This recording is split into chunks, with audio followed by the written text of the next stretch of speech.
Is Putin playing for time? Yeah. Is he playing President Trump? I don't know yet, but I do know you play President Trump at your own peril.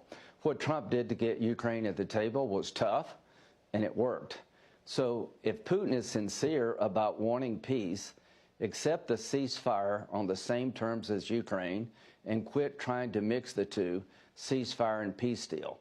What I would advise the Trump administration to do is to tell Putin, are you going to accept the ceasefire on the same terms as Ukraine or not?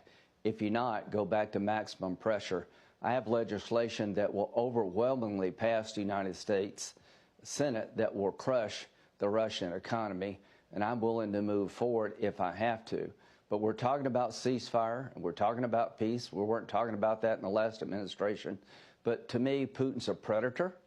The best way to judge Putin is not in a 3-hour meeting, but 30 years of action. And I see no indication that he's going to stop being a predator against Ukraine until the pain is too large. So if he refuses to cease fire, that tells me all I need to know. Do you have any reason to believe that President Trump would sign the legislation you say you can use to put more sanctions on Russia? Because he hasn't put more sanctions on Russia in a significant way at all. I think he's waiting to see what kind of response he gets from the discussions that Witkoff have, who I like Steve, and I'm glad he's doing what he's doing. I think Trump's going to talk to Putin this week. You can't solve a problem until you talk to the person who's creating the problem, and the problem is Putin. He's a predator toward Ukraine and the region at large.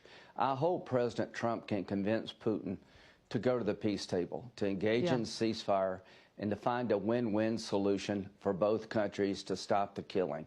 You'll never know till you try, and there's one person on the planet capable of doing that, and that is President Trump. If Putin is playing Trump, he will regret it.